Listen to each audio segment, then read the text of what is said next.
Amtali unique specialised হসপিটালে অপারেশনে রোগীর মৃত্যু। হার্নিয়া অপারেশন করতে গিয়ে ভুল চিকিৎসায় আলাউদ্দিন মুসল্লি নামের এক রোগী মারা গেছে। ঘটনা ধামাচাপা দিতে হসপিটাল কর্তৃপক্ষ লাশের উন্নত চিকিৎসার কথা বলে স্বজনদের ডেকে অ্যাম্বুলেন্সে তুলে পটুয়াখালী মেডিকেল কলেজ হাসপাতালে প্রেরণ করেছে। ঘটনা ঘটেছে আমতলী উপজেলার একই স্কুল সড়কের ইউনিক স্পেশালাইজড হসপিটাল শুক্রবার রাতে।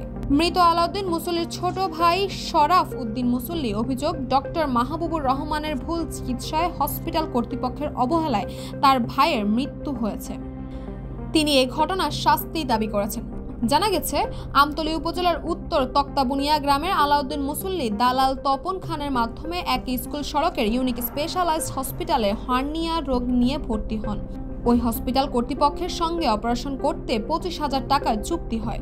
চুক্তি মোতাবেক সমুদয় টাকা পরিশোধ করেছে রোগীর ছেলে লিমন মুসল্লি। শুক্রবার রাতে ডক্টর মাহবুব রহমান কোচি ওই রোগী অপারেশন করেন। অপারেশনের 2 ঘন্টা পরে রোগী আলাউদ্দিন গুরুতর অসুস্থ হয়ে পড়েন। তাসপিয়া তাবাসসুম, এই সময়।